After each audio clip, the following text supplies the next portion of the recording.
My understanding is earlier today, there was an incident. A driver barreling down a crowded street in a van and appearing to aim for pedestrians. And you ultimately got arrested by a police officer. Do you remember that?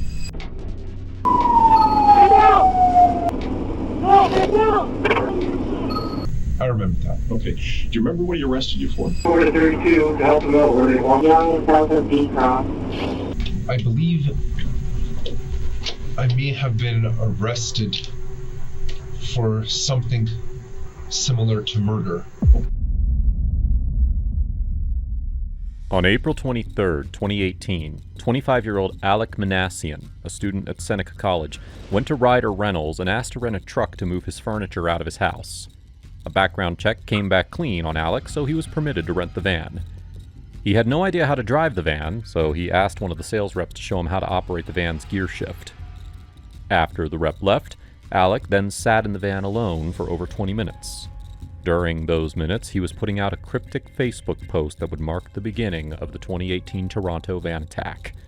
The post read, quote, "Private Recruit Minassian, Infantry 00010, wishing to speak to Sergeant 4chan, please. C232-49161. The Incel Rebellion has already begun. We will overthrow all the Chads and Stacys. All hail the Supreme Gentleman Elliot Roger." That white van then made its way onto the sidewalk along Yonge Street, as Minassian intentionally rammed through the sidewalk, hoping to destroy anything or anyone in the way. Minassian moved from sidewalk to sidewalk, swerving side to side and targeting pedestrians, which was clearly part of his Incel Rebellion. But we'll get to what that is later. This was between 1:20 and 1:29 p.m., a time when everyone was out on their lunch breaks, so he picked a god-awful time to cause havoc on the streets of Toronto. Finally, after 9 minutes, a cop car pursued the van until it eventually stopped, and out came the driver, 25-year-old Alek Minassian. Okay, who's in foot pursuit and where exactly are you? Hands up! Get down! Get down! Oh God! Shout out, David! Get down! Get down! Get down! Okay. This is like the B-cross over Shepherd. Get down! Anybody down in that area that can give me an update? Get down! 3233, I'm making all the way back. Get down! No, get down! 1030, careful, man. 3322, I'm heading over to help it and see where they want me. Notice the sudden movements he made while holding the gun. Normally, it's these kinds of sudden moves that should compel the officer to shoot. But that's exactly what some victims want. After they have been caught committing such a heinous crime, they try to trigger the cop just enough for them to pull the trigger. A more legal term for this is called suicide by cop. But in this situation, the officer didn't shoot him. In fact, at this point, he realized that Minassian didn't even have a gun.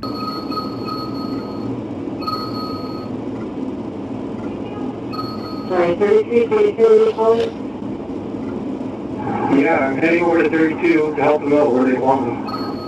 The last location I had is Yonge south of D-Cross. Within 9 minutes, Alek Minassian had killed 11 pedestrians and injured 15, making this one of the most deadly terrorist attacks in Toronto's history. But before we could label this as a terrorist act, we have to answer the golden question. Why did he do it? Clearly, he wasn't drunk, otherwise he would have crashed into another car or a traffic pole. So to understand why, let's dive into the interrogation, which took place just 9 hours after the incident, and see what kind of answers we get. Here's what I want to do, Alec. I want to talk to you, okay?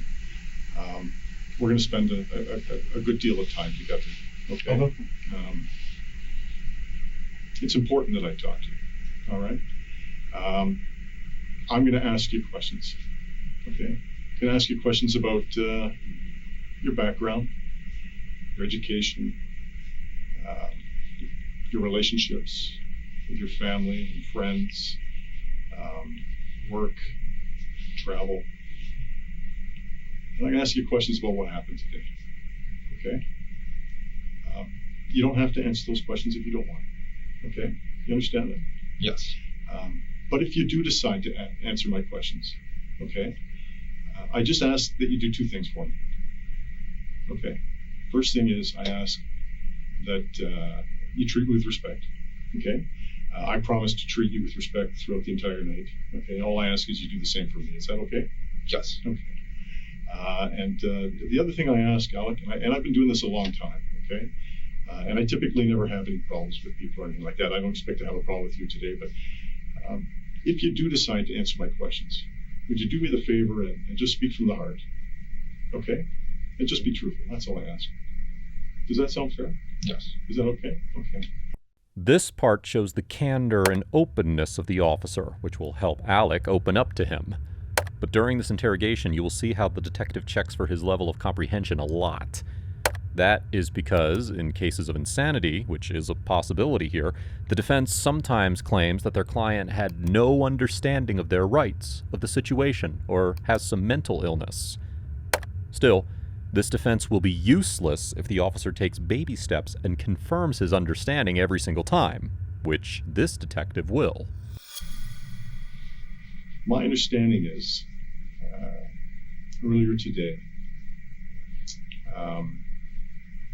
there was an incident, and you ultimately got arrested by a police officer. Do you remember that? I do remember getting arrested. Okay. Do you remember it was a uniformed police officer who arrested you? So in other words, he was a police officer in a uniform? Yes, I remember he had a uniform. Yeah, okay.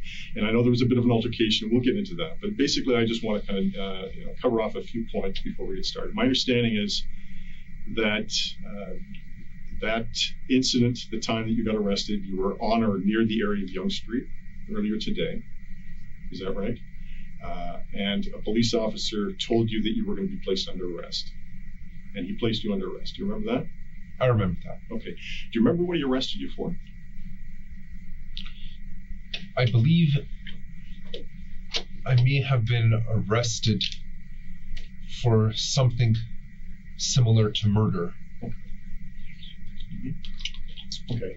I believe it was originally you were arrested for attempted murder, and subsequent to that, the officer placed you in handcuffs. Is that right? Yes. Yeah, and then he placed you into the back of his car. Correct. Correct. And then you were transported. You were delivered here in a police car to 32 Division. Correct. Do you remember that?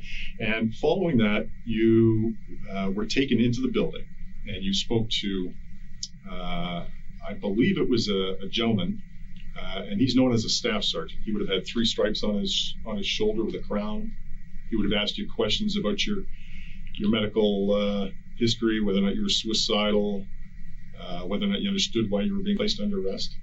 I remember that. Okay. As a senior detective, he had read Minassian's file before he entered, and knows for a fact that Alec suffers from Asperger's syndrome, a disorder characterized by significant difficulties in social interaction and nonverbal communication. So bear that in mind as the interrogation progresses. Also, his chances of sneaking in an insanity plea grow slim as the detective spoon-feeds every bit of information. The senior detective knows what he did and how many people died on his drive. But this is just the first stage, and at this point, building a rapport is more important than pinning any blame. But after the detective spoon-feeds him his rights, he understands them so well that he says the L word. Following that, my understanding is, and I might have gotten the sequence of events mixed up, so correct me if I'm wrong. There's been a lot going on today, and I've been very busy, but my understanding is at some point, if I'm not mistaken, a police officer in a suit came down and he told you that he updated you with respect to the charges that were going to be laid. Yes. Okay. And do you remember what he said to you? Yes. So originally the charges were 9 counts of first-degree murder. Right. Then later on it got updated to 10 counts of first-degree murder plus 15 counts of attempted murder. Exactly. Yes, that's my understanding. So my understanding is, as the night progressed and as we were learning more information, it came to our attention that 7 people have died.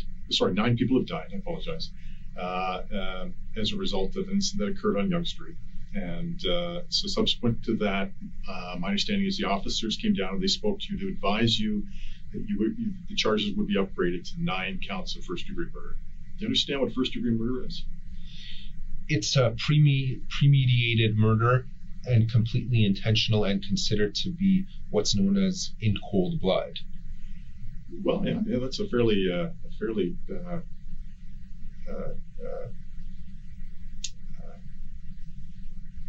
precise way of describing it. What we call it premeditated. It means premeditated. You understand what premeditated means?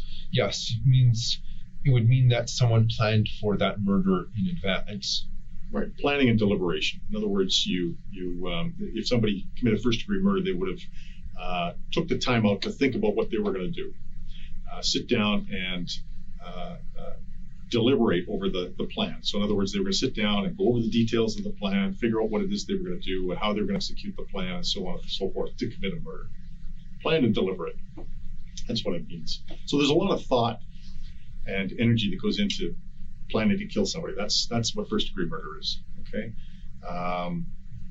And so initially it was 9 counts of first-degree murder. And do you remember the officer that told you that? I believe if I remember correctly, it was the officer wearing the suit. The officer wearing the suit who walked you in here today, or walked you into this room? Yes. Okay. All right. Now, did he tell you that you could speak to a lawyer again? Yes. Okay. So he gave you your rights to counsel again? Yes. Okay. And in answer to that caution, that first caution, do you understand? Did you understand what you were being arrested for? Yes. Okay. Did you understand that the charges were now being upgraded to 9 counts of first-degree murder? Yes. And did you understand that you could call a lawyer again?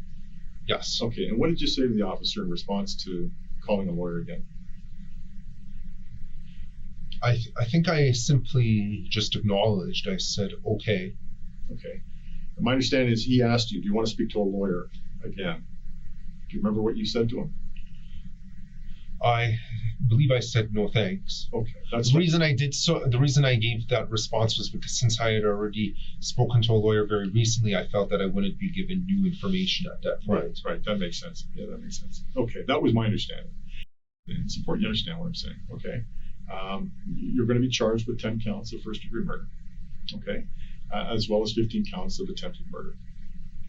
I've read you your rights to counsel, your caution, secondary caution, so forth. Do you wish to speak to a lawyer? The choice is yours. Yes, I will speak to a lawyer. You want to speak to a lawyer? Yes, please. Okay. Did you have a lawyer, or did you want to speak to duty counsel? I'd like to speak to duty counsel, please. Okay, no problem. So can you just hold on? Can you sit tight for 1 second? I'm just going to exit the room here for 1 minute. Okay. If you just sit tight, I'll be right back, and then I'll take you down when you do that. You can probably tell by the YouTube progress bar down below that this isn't the end. Even after he talks to the lawyer, who advises him to not say anything, the detective comes in with a smart approach to getting him to talk. After all, look at the charges he's up against. If he does end the interrogation here, he's not going home, that's for sure. So, to get more answers after he's been advised not to, here's how the detective takes him head on. Okay. So, before we go any further, just tell me what happened from the time we left this room until the time we came back. What took place? My lawyer told me not to answer. Okay. I understand that.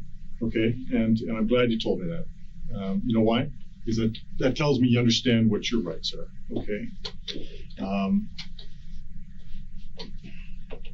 But you need to understand something. Okay. We, the police, have a job to do. Okay, and that job includes collecting evidence, speaking to people, trying to understand and uncover what's happened, what took place, and asking questions. And we're obligated to sit down and speak to people like yourself who are in this position and ask you questions, all right? Your lawyer's right, you don't have to answer any questions, okay? But you need to understand something, Alec, okay? I still have to ask you questions, okay? And I'm gonna ask you questions, all right? And I'm gonna talk, okay? And it's not, I'm not doing that to make you feel intimidated or to make you scared or to say things that you don't want to hear, okay? But the bottom line is we have a very difficult job to do, okay? And this is a very, very important matter that we're dealing with here today, all right? So I'm gonna ask you questions. If you don't want to answer, you can tell me you don't want to answer, or you don't have to say anything at all. I totally understand that. But as long as we can still maintain that respect that we talked about at the beginning, is that cool? Yes. Is that cool? You're not going to offend me, okay? You're not going to make me upset or insult me if you say, Rob, I don't want to answer that question, okay? If you're kicking over the table and screaming, well, that's going to cause a problem, okay? But I'm not going to be offended, okay? And I understand, okay? But you also need to understand that I have a job to do. I have to ask questions, okay? To understand the detective's approach, let's take you through a riddle. John's mother had 3 kids. One was named May, and the other was named June. What's the third child's name? Answer: John. To puzzle you, the riddle is filled with crazy facts in the middle, which make you forget the obvious answer that was given at the start of the riddle. So that's the approach the detective carries as well. Even though he will refuse to answer most of his questions, he'll stack the necessary question after so many bland and basic questions that he would answer a necessary question as a reflex. So, after a series of recollections, the detective gets him talking with the hopes that he starts confessing his intent. And I ask you these questions, and I'm not trying to intimidate you. I'm not trying to scare you, okay? The reason why I ask these questions is because it's important that I get to know you better. All right. We just met for the very first time, and you don't know me. Am I right? Correct. Right. And I've never met you before, but I do know a great deal about you, and it's important I get to know you better. And the reason why I say that is because this is an important issue that brings you here today. Okay.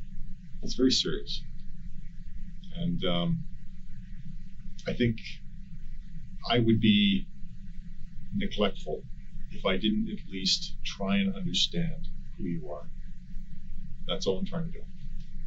You understand? Yes. Does that make sense? Yes. Okay. Do you feel intimidated right now? Are you scared or anything like that? No. If that ever happens? I will let you know. Okay, all right. If there's anything I say that is offensive, or that you find offensive, or if there's anything I say that you don't like, will you let me know? Yes. Okay. The reason why I say that because I don't want to offend. That's not why I'm here. Okay. I do know this. My understanding is you were in a special needs class in high school. Okay. It was a small classroom. Specifically designed for people with special needs. My understanding is that there were a number of students in that class who excelled very well in certain areas and didn't do very well, or were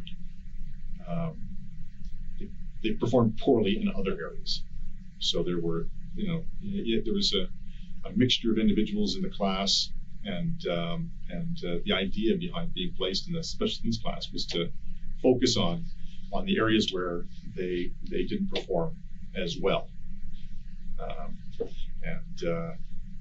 In my conversation with you, in my experience with people with special needs, because I've been doing this a long time, and I have actually family members who have special needs because of a variety of different reasons. I can recognize people who have special needs, and so the reason why I'm saying that is because I want to make sure you understand what I'm saying. Okay. don't want to be saying something that is going to confuse you or make you feel uncomfortable or make you feel scared. Does that make sense? Yes. Okay. Now, my understanding is your dad's not working. He used to work for Rogers, but he's out of work right now. But he's looking for work. Is that right? I do not wish to confirm or deny that. Okay. Your mom works for CompuGen. That's a computer company.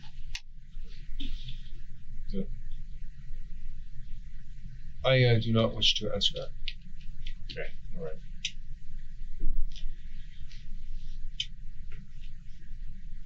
Are you in any kind of relationship right now with an intimate partner, or do you have a girlfriend or a? I do not wish to answer that. No. Okay. All right. What about friends? Do you have a group of friends that you typically hang around with? I do not wish to answer that. You don't wish to answer that. If I was to say Jeffrey Wan, would you know who I'm talking about? I don't recall that name. Jeffrey Wan, W-A-N? I don't recall. You don't? Okay. What about Brendan Levine? I don't recall. Okay. All right. Do you know a fellow by the name of Michael White? I don't know wish to answer that. Okay. All right. Okay. What about Michael Transer? Sorry. Yeah, Tanzer. Michael Tanzer. Do you know Michael Tanzer? I don't wish to answer that. No. Okay. Do you have a Facebook account? Yes. You do, right? Yeah. Am I correct to suggest that the name of your account profile is your name? What I will say that it is correct to assume that most people have a Facebook account with the same name as their real name. Right.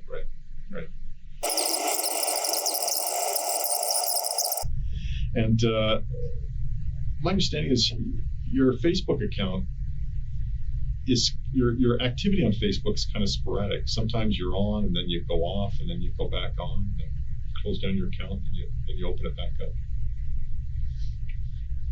Why is that? I don't wish to answer that.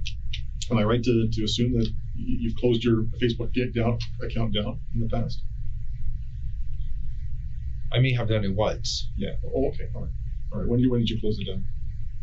Did you say when or what? No, when? I don't remember. It was quite a while ago. Oh, okay. And how long was it closed down for? I would say at least a year.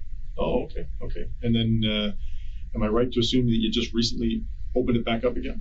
Yes. Yeah. Okay. And when did you open it back up? I think about a month or two ago. About a month or two ago. Okay. And how many friends do you have on Facebook? I don't remember the exact count. Okay. Are you active on Facebook? My rate of a sign-in is inconsistent. Sometimes I might sign in for a couple of days, but then might not sign in again for another week or so. Oh, okay. Is there a reason for that? I just don't have a specific pattern when deciding to use Facebook. You don't. I'm just thinking in terms of a routine. Like when I actually use Facebook a lot. I'm surprised. His inconsistent use of Facebook can be justified by his inability to have social interaction, but also his lack of contacts. The lead detective has gone through Minassian's Facebook, so he knows that his Facebook account gives us a window into his problem with all womankind. In terms of females, I mean females and women, because you're 25, you're a young man, right? We'll call them women. In terms of your feelings towards women in general, how would you describe that? I would say that sometimes I am a bit upset that they choose to date obnoxious men instead of gentlemen. Yeah. So I have a well, I got involved in this situation. I'll tell you about it later, but So my understanding is you have some problems with women who date obnoxious men. Right? Yes. And these guys, I'm thinking you're talking about the fellows who are loud, arrogant, generally outgoing and popular with girls. Yes. Is that what you're talking about? Yes. Okay. And you have a problem with the women that date these fellas. Yes. Why is it that you have a problem with the women? Because I feel that it's illogical to be dating such men when they could be dating gentlemen instead. Right. That makes sense. So how long have you had this this feeling towards women who are attracted to, this particular type of guy? Ever since I started college. Ever since you started college, okay. Was it something that occurred as a result of a single incident? Like, was there one particular moment in your life where it sort of struck home this was a problem, or was it just on Halloween of 2013, I was attending a house party, and I walked in and attempted to socialize with some girls. However, they all laughed at me and held the arms of the big guys instead. Really? Yeah. Wow, that's kind of rude. And how did that make you feel? I felt very angry that they would, because I considered myself a supreme gentleman. I was angry that they would give their love and affection to obnoxious brutes. Really. And so it was that particular moment, and that was sort of the defining moment that made you think that, this is wrong, and these people are unfairly treating you in the way that they were. Yes. Yeah. And that makes sense. I appreciate you telling me that. That says a lot. And Growing up, he not only had trouble picking up women, but he also envied the muscular Chad who did. So he had developed a sort of resentment towards such guys. This is when the person starts focusing on his insecurities instead of his outstanding features. This is a normal thought that every normal person has had, but what they don't have along with it is the tendency to kill because of it. Nevertheless, this idea was like fire in the back of his head, which would ignite more after he joined others who thought the same. So from that point on, what did you start doing? I started thinking that it's unfair that certain guys will not get any love and affection from girls. Okay. And what do you mean by certain guys? Such as me, that are very nice and act gentlemanly. Right. Are there other guys? Did you find other guys are in the same? I know of several other guys over the internet who feel the same way, but I know I would consider them too cowardly to act on their anger. Oh, okay. And so on the internet, what are you talking about in terms of? Specifically, certain boards on 4chan. Oh, okay. 4chan. I'm familiar with 4chan. So that's such as R9K and Pole. Okay, so describe 4chan to me. What is 4chan specifically? It's an image board where people can anonymously make any post they want. The three boards that I have frequented are B, which is the random board. Okay, yeah. POL, or poll, stands for politically incorrect. Okay. And R9K, which basically means R9000. It's in effect, they're saying we're all robots, anyone who messages on that board. Okay, so those are the three boards that you go to. Yes. To is it fair to say you chat? Yes. You chat. So you chat with other similar-minded people. Yes. What's the general the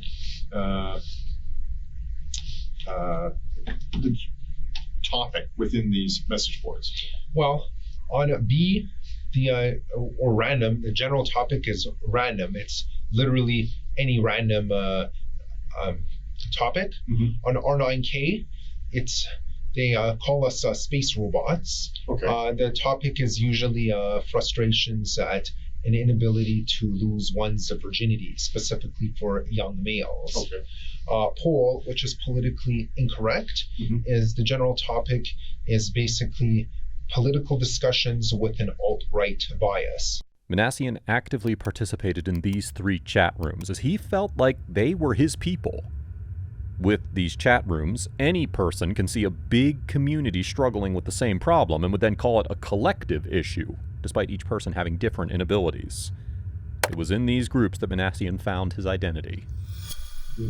Alt-right, so you're ultra conservative, or you're Yes. like in the American definition, you'd be ultra Republican. Yes. Okay, so what would your political views be in the alt-right message board? I actually don't have any political views. The only reason I have talked with them was just because I enjoyed their style of conversation. Okay, and what was the style of conversation?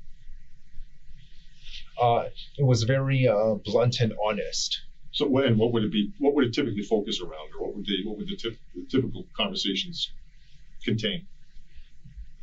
Red pill truths about why women choose to date obnoxious men. Date the Chads. Yeah. The Chads of this world. Yeah. Yeah. Basically, the Stacy's going for the Chads. Exactly. The Stacys are the dizzy dumb girls dating the goofy jocks. Yeah. Right. So you call them Stacys and Chads. Yeah. I've heard that term before. And so that's in the alt-right. Yes. That conversation takes place in the alt-right as well. Yes. Do other things take place in the alt-right? Or red pill. Some alt-right members consider themselves to be red pilled.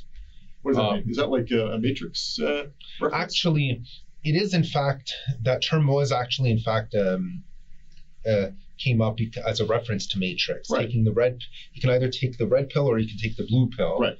And some alt-right members even consider themselves to be a black pill, which in essence means they're a MGTOW, men going their own way. Oh, okay. All right. Okay. You're right.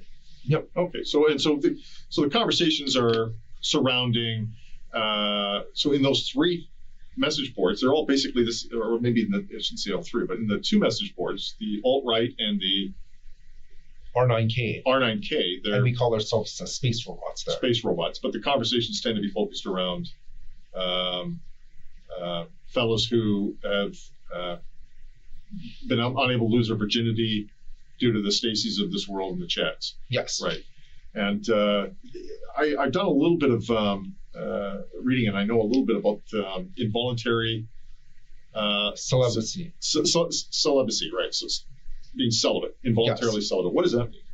That means celibacy means someone who never has a sexual intercourse. Right. Involuntary celibacy means this wasn't your choice. I see. Essentially have been thrown into true forced loneliness and you're unable to lose your virginity. Right. This is especially painful for young males. Right. That makes sense.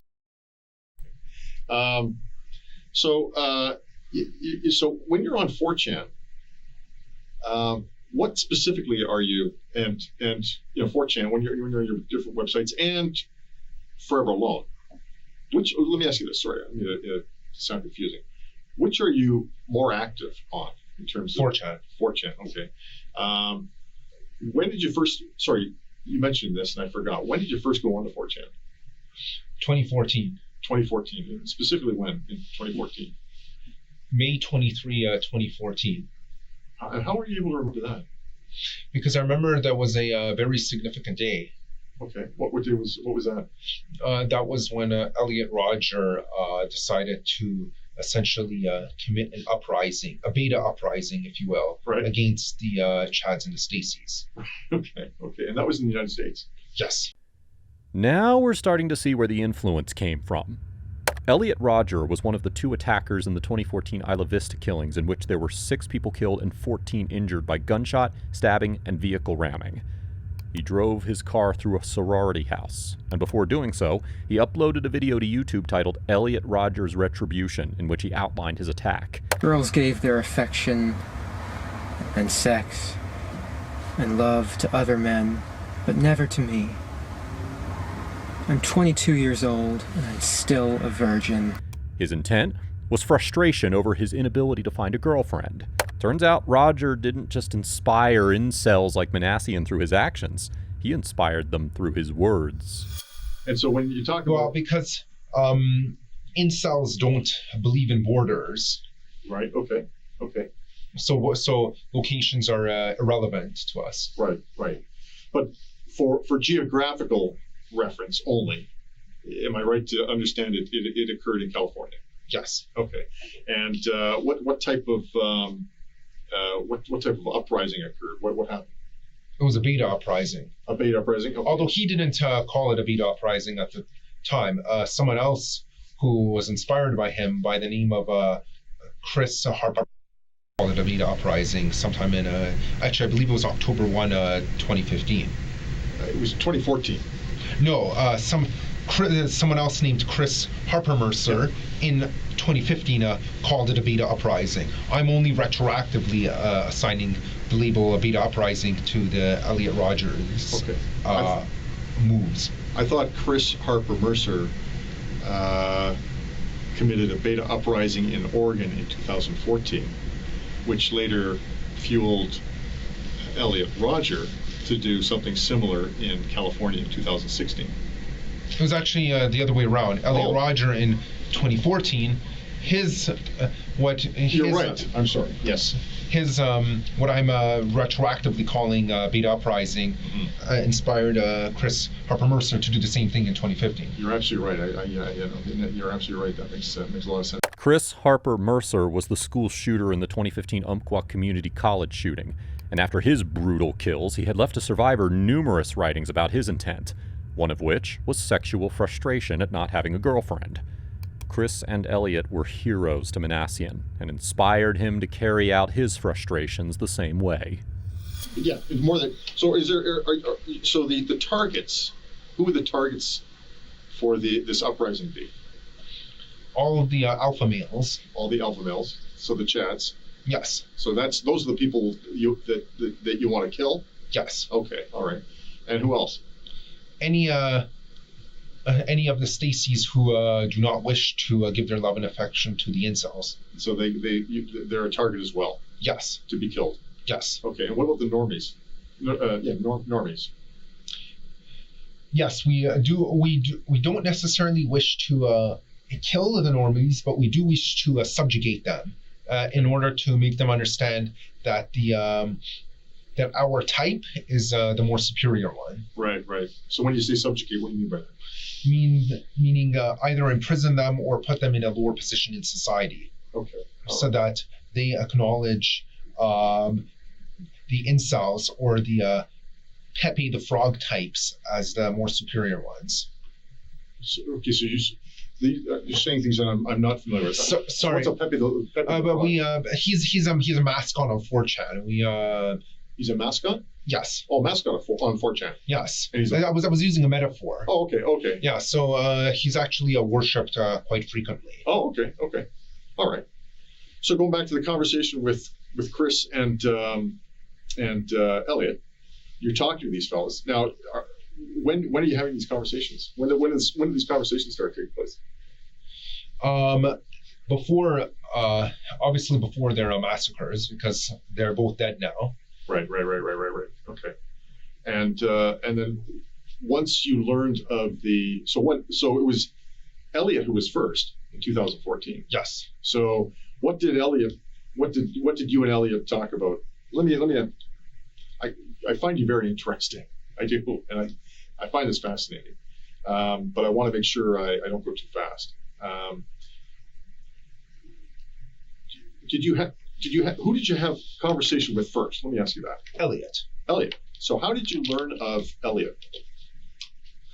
Because We private messaged each other on Reddit after I saw one of his posts, and we just talked about each other, got to know each other, and we found each other very interesting. We both had the same frustrations at society, despite being separated by distance so far apart. Right. Did you ever visit him? No, but I wish I could have. Yeah. Did he ever come and visit you? No, but I wish he did. Yeah. Did you ever communicate outside of 4chan? Did you ever communicate on anything else outside? Reddit was the first place we communicated. Oh, okay. And was it forever alone? Yes. In that subgroup? Yes. Okay. And did you ever communicate on any other medium or platform? Other than Reddit and 4chan, no. So you didn't Skype or call on the phone or anything like that? No. Okay. So how long does this conversation with Elliot? So when specifically? You may have mentioned it. I wasn't listening. When specifically did you first contact or have contact with Elliot? January of 2014. 2014. And when did you stop having communication with him? As soon as he was deceased. Okay. So his act, I know, took place in 2014, but I wasn't aware of the exact day. What day was it? May 23, 2014. May 23rd. Yeah, you said that. So when did you last speak to him? May 20. May 20th. And so what did he tell you? He told me that he has to go. He is on a very important mission, and he might not make it back alive. And so what did you say to him? I kind of had an idea in my head of what he was planning, but I didn't want to think it was true at the time. So I replied and said, I wish you good luck with that. Right on. Okay. And was there anybody else in this conversation? It was a private conversation. It was a private. Okay, so there's nobody else speaking? No. Okay. He just wished him luck. So, after supporting Elliot's mission, it was time that he detailed his own mission to the detective. So, what takes place next? As part of this growing radicalization? To be honest, the planning didn't occur until about a month ago. Most of it was actually just thinking and daydreaming. Okay, all right. So, the thinking and daydreaming, when did that start? That started about a month after the rebellion in May of 2014. Okay, so in June I started thinking about this stuff. And then that continued right up till about a month ago? Yes, which is when I booked the van with the Ryder in order to use as a tool for rebellion. Okay, all right. So take me through that process. What was going through your mind, and what were you thinking when you were doing all of this? What was going on? I was thinking that it was a time that I stood up to the Chads and Stacys. Okay. And then, so what happened? So tell me what takes place. So I booked the van. Yep. And then I just simply wait until today. Yep. And then I go rent the van, and then I drive it, take it downtown to Toronto. Okay. And I just start using it as a weapon. Okay, all right. And so when you say that, what do you mean by that? Meaning the vehicle collided with several pedestrians, some of who are no longer alive as a result. Right. Okay. And so that's a lot of information. Take me back to a month ago. You said this is when this whole planning started? Yes. Okay. So about a month ago, where were you at that point? I was at Seneca College, and I decided to phone Ryder and book either a truck or a van with them. And they had a 10-foot van available. So I figured that this is perfect. I can it's big enough to have an effect, but not too big that I can't maneuver with it. So van was the perfect medium size to use as my weapon. Right on. Okay. So you're at Seneca? Yes. You said? And where specifically at Seneca are you? I was at the college library when I made the phone call. At the college library when you made the phone call? Yes. So the library that you just drew for me? Yes. Okay. And where were you specifically in the library? These desks. Okay. Why don't you It was just... actually, my face was facing north. So show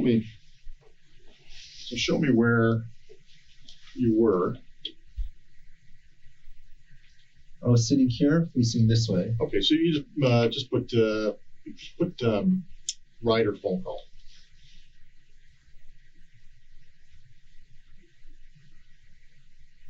Okay, so you're sitting there, and this is about a month ago. What day specifically is this? It was near the beginning of April, so it wasn't exactly a month ago, but almost a month ago. Okay, all right. Can I ask why you chose April 23rd? I felt it would be more symbolic if I had completed my exams. Okay, but apart from the 23rd, there was no other reason? No. So if you finished your exams on the 15th, that would have been the 15th? It would have been the 16th. Oh, the 16th, okay. All right. So how long is your conversation with the fellow from Ryder? About 2 minutes. Okay. Because it was fairly quick. Okay, all right. And then what happens? So you made this phone call. Sorry, let me ask you this. Did you reserve the truck? Yes. Oh, okay. And what did you tell him in terms of reserving? How was that going to take place? I said that we agreed that I could just simply pick it up. Okay. Did you have to give a deposit or anything like that? Yes, I had to give. It was about a $400 deposit when I arrived at the location. Okay, but that's not till later. Correct. Okay, so you just reserved the truck. There was no requirement for you to give any type of credit card or form of payment? Correct. Okay.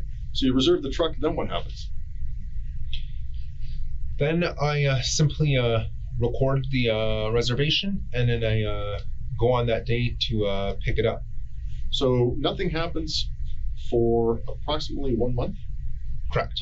So you're not thinking about this? Or I am thinking about it, but I didn't okay. need to make any further preparations. Okay, so what are you thinking about while you're waiting to make these preparations or waiting to rent the truck? The uprising. I was thinking that I would inspire future masses to join me in my uprising as well. Right, and how are you going to do that? I was going to tell people on 4chan beforehand. Okay, all right. And did you do that? Yes, I did. I did a 1 day in advance. Oh, okay, all right. So did you actually go onto 4chan? Yes. And post messages? Yes. Okay, and what name did you, or they're anonymous, you said that? Yeah, Is that right? that's the default. If you don't specify a name, it's going to say anonymous. Okay, did you specify a name? No, it was anonymous. Okay, so it was anonymous. Okay. Yes. And what time did you go onto 4chan? Approximately at 3 p.m. yesterday. 3 p.m. yesterday, okay. And what specifically did you say? I was using a code language to avoid detection by the authorities. I stated that there will be a beta uprising tomorrow. I encourage others to follow suit. Okay. And did you post on any other mediums? Media. Any other media? No, just 4chan. Just 4chan. Okay. Did anybody reply? Yes, quite a few people were congratulating me because I suspect they probably knew what I meant by what I said. Okay. And in fact, I remember there was one poster who said he was from Edmonton and he would be planning a similar uprising in November 15 of this year. Of this year, okay. And what specifically did he say in terms of what he was He gonna said, hey, thanks, man. You've given me great inspiration. November 15, Edmonton, the continuation of the rebellion.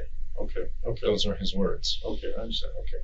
His so-called Incel Rebellion can be labeled as premeditated murder or misogynistic terrorism. That's what he announced a few hours before the attack on his Facebook account.